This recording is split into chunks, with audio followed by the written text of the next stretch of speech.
This is Columbus Concerns, a public affairs presentation of North American Broadcasting. Here's your host, Mark News. And good morning, and thanks so much for joining us today. It was 1 week ago today that a gunman opened fire in an entertainment district in downtown Dayton, killing 9 people and wounding several others before he was then killed by police. Well, this week, President Trump came to visit the victims and survivors in Dayton. Also meeting with those victims and survivors were Governor Mike DeWine and the mayor of Dayton, Whaley. Following their meetings, they held a press conference, and we'll bring some of that to you this morning on Columbus Concerns. We start off with Governor DeWine. Lieutenant Governor and the mayor and I and Fran just had a very nice lunch here in the Oregon District, and really kind of wanted to show the support for the people here. And I know the mayor has been having lunch here every day.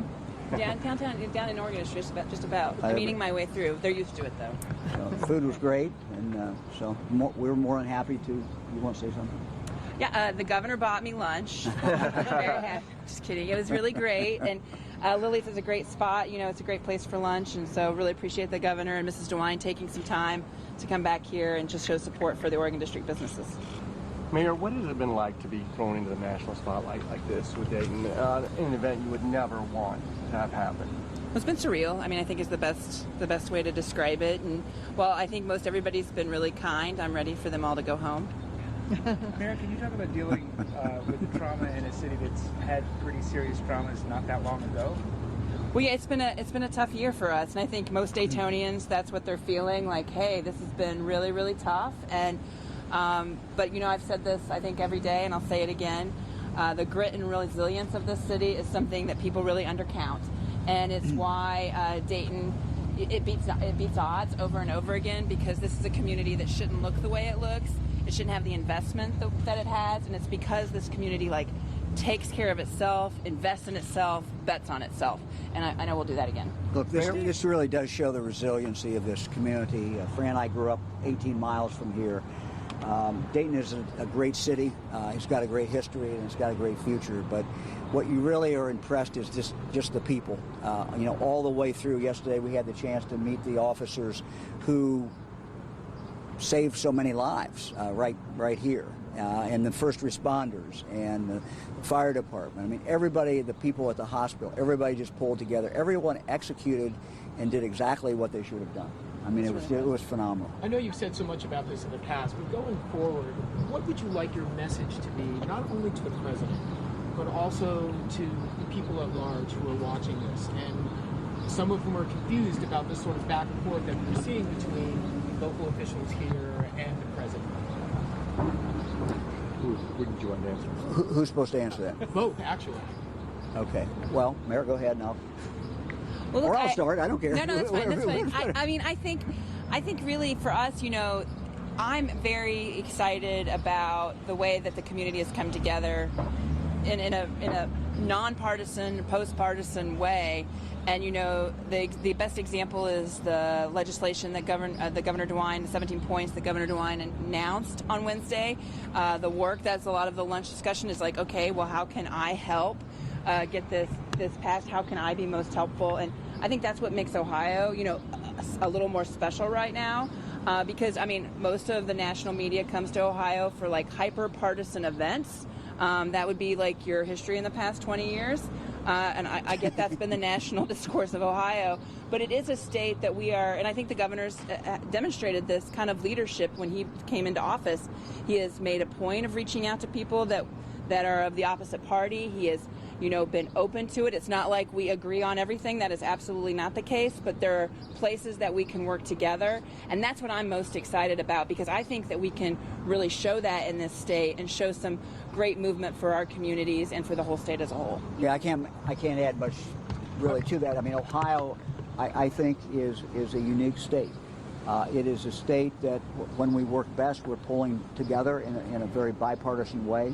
The proposal that we put out on Tuesday, every single part of that proposal, every single element will save lives.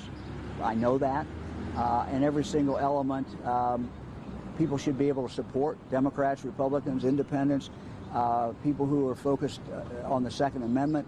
If you look, for example, at our proposal, how we deal with people who are a threat to themselves, who are a threat to others, people who have guns, we set up a very elaborate procedure, but a workable procedure where someone, a family member, and frankly, it's usually a family member. My experience as a former prosecutor, it's usually a family member who says, well, we had a problem with this person in our family. It gives them an avenue to be able to go into court and for the court then to have a hearing and due process to be respected.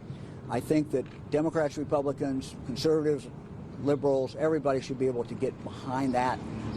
Everything I proposed, I'm dead serious about, and everything I propose, I think we can get passed. Can I just follow up? Are there places where you can see where you can possibly work together with the president and his administration when it comes to gun safety legislation?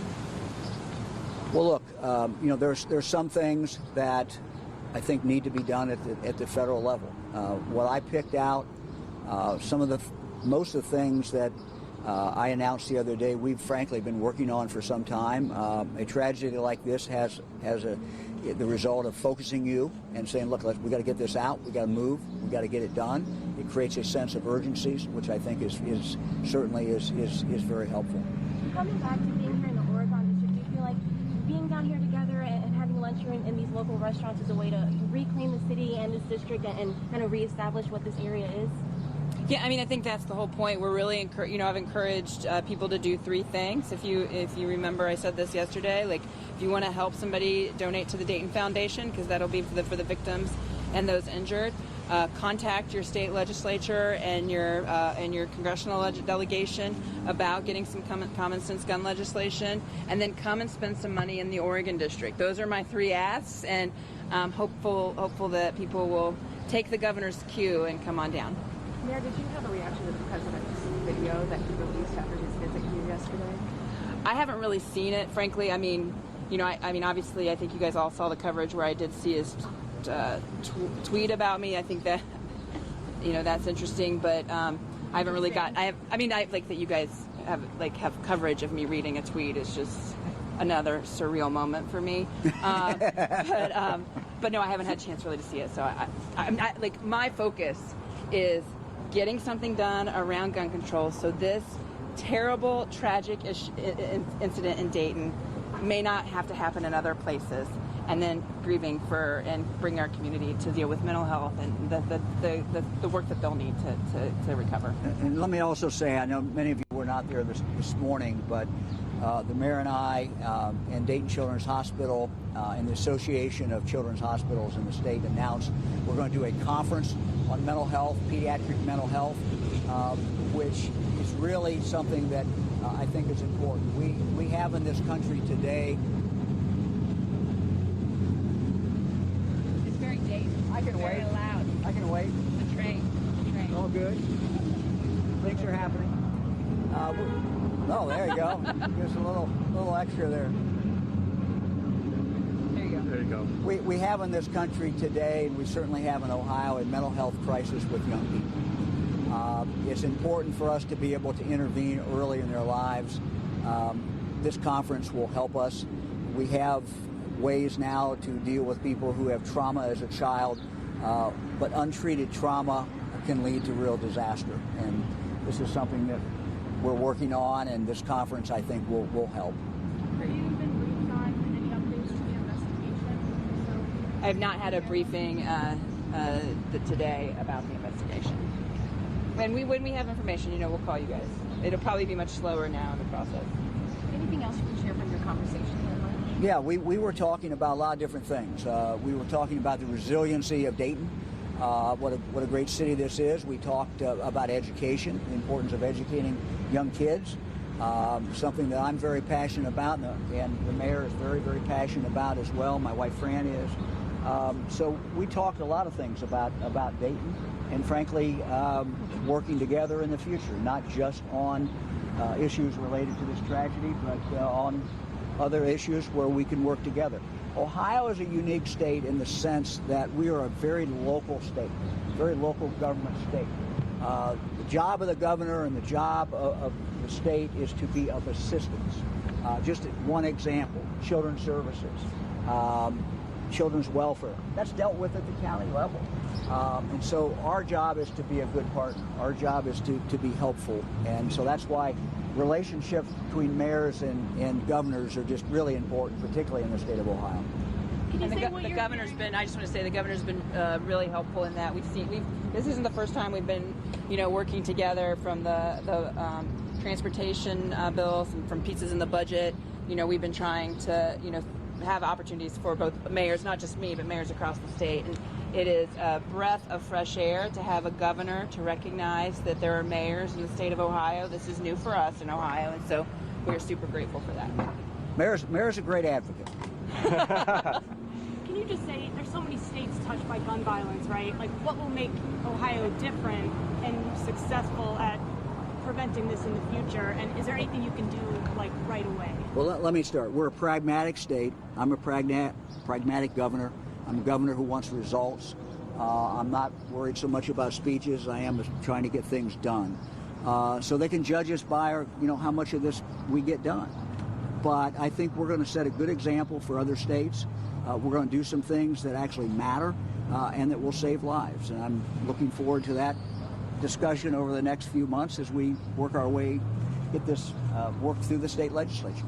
Mayor, are you optimistic that things will actually get done that will have an impact on what happens next? Well, I think what the governor has outlined, these 17 points, I think they will make a difference. The legislature, as you all know, or you local folks know, that, I've never pretended to understand the thought process of the state legislature and sometimes think that, I'm always in danger when they're in session. I'm hopeful that, they will listen and be thoughtful and as pragmatic as the governor is on this. What do everyday Ohioans and people across the U.S. need to do to continue this conversation in a positive manner? Yeah, let me mention one thing that every citizen can do. When you see a problem, speak up, do something. In almost every one of these tragedies of mass shooting, if you drill down and trace that guy's, and it's usually a guy, you trace his history, you'll find that he had trauma, that he had a mental health problem, that he had antisocial behavior that was evident very early on in his life. We need to identify them early, we need people to speak up, and we need to take action. And there's Governor DeWine and the mayor of Dayton, Whaley, in the entertainment district known as the Oregon District in Dayton just 1 week, following a mass shooting that was early last Sunday morning, and where 9 people were killed and several others wounded. They touched on many subjects, including the governor's proposals for gun safety regulations here in Ohio. More from Columbus Concerns coming up in just a minute. Stay with us. Has your child swallowed your medicine, your laundry detergent, your nail polish remover? Call the Poison Helpline. Have you inhaled paint thinner, glue, pesticides? Call the Poison Helpline. Have a question about a dose, a fume, something your kid just drank? Call the Poison Helpline. Poisonings can happen at the home, on the job, or in the great outdoors. Call the Poison Helpline first for fast, free advice from medical professionals. Call 1-800-222-1222 anytime, anywhere. 1-800-222-1222. Save the number, save a life. Brought to you by the U.S. Department of Health and Human Services. Some say e-cigarettes aren't dangerous. But science shows nicotine can harm teens' developing brains. No matter how they're exposed. Let's do an experiment to find out. Here's a teen who won't be using e-cigarettes. Now we need one willing to risk their brain development. Anyone care to volunteer your kid? Anyone? Your kids are not an experiment. Protect them from e-cigarettes. And welcome back to Columbus Concerns, a public affairs presentation of North American Broadcasting. I'm Mark Noose. We also have some tips today from AAA Ohio and our friend Kimberly Schwind on flood safety and flood insurance for vehicle owners and homeowners in Ohio. Recent rains across Ohio have caused flooding throughout much of the state. And with more rain in the forecast, AAA is urging motorists and homeowners to use caution when dealing with these rising waters. When you're out on the roadways, crash risks increase in wet weather. Heavy rain reduces visibility and can decrease vehicle traction, which can lead to hydroplaning. Conditions are the most dangerous during the first 10 minutes of a heavy downpour as oil and debris rise up and wash away. AAA does offer drivers advice for staying safe in wet conditions. First of all, it's really important that you maintain your tires. Adequate tire pressure and tread depth are vital to ensuring that vehicles can grip wet roads and avoid hydroplaning. Keep in mind that tires are the main point of contact with the road, so it's very, very important to stay up on tire maintenance and make sure that you have good tires. You also want to make sure that you can see when you're driving in wet weather. So making sure that the headlights and the windshields are clean and that you replace your windshield wipers about every 6 months. So make sure that your windshield wipers are in good condition, that they're not leaving streaks. Also recognize a crisis. When you're driving in heavy rain, it's really important to slow down and drive for conditions. This can help you to maintain control on wet roadways. If the rain becomes too heavy where you can't see the edge of the road or the vehicles in front of you, then it might be time to pull over and wait for the storm to pass. It's a good idea to stop at a rest area or to exit the freeway and go to a protected area. But if that's not an option, get as far off the road as possible and make sure you turn on your vehicle hazards. Also, when you're driving on wet roadways, whether it's just drizzling or a heavy downpour, you want to make sure that you avoid cruise control. Cruise control is designed for dry roadways and doesn't know that the pavement is wet. You're more likely to hydroplane when you're using cruise control because you're really not in control of your vehicle. And in fact, with some cars, the wheels will actually spin faster when cruise control is engaged and a vehicle hits a slick spot. So that can definitely lead to hydroplaning and crashes during wet weather. You also want to make sure never to drive through high water. We have a lot of areas of high water and road closures around the state of Ohio, and it's just important to remember to turn around and don't drown. Driving through just a few inches of water can cause a car to lose control, and 6 inches of water can actually stall a car's engine, reaching that undercarriage and even damaging vehicle components. Just a couple feet of water can carry away most vehicles. So it's really, really important to make sure that you're never driving through high water, whether the road is closed or not. It's better to be safe than sorry because you really don't know just how deep that water is. Flooding isn't only dangerous on the roadways, it's also costly. Just 1 inch of water can cause more than $20,000 in damage, according to FEMA. But many floods can bring waves of water that are many feet high, so they can cause hundreds of thousands of dollars of damage. The right insurance can help save motorists and homeowners thousands of dollars in the event of a flood, but it's important to understand which type of insurance you need to cover various types of flood damage. So AAA Ohio Auto Club Insurance Agency offers advice. First of all, with flood insurance, federal law requires flood insurance for federally financed loans for those who live in high-risk flood zones. Some lenders may also require flood insurance for moderate risk zones. So keep in mind, if you're going to be purchasing flood insurance, you're thinking, there's been a lot of rain lately, maybe I need some flood insurance. You need to give it a 30-day period. So there is a 30-day waiting period for flood insurance to provide coverage, so you need to plan ahead. And that's Kimberly Schwinn from AAA talking about flooding that occurred earlier this year in Ohio and what you need to do to protect yourself, your family, and your home. Thanks so much for joining us. I'm Mark News. Thanks for listening to Columbus Concerns, a public affairs presentation of North American Broadcasting. You can send questions or comments about today's show to Columbus Concerns in care of this station, 1458 Dublin Road, Columbus 43215. Or email us at columbusconcerns@napcomedia.com.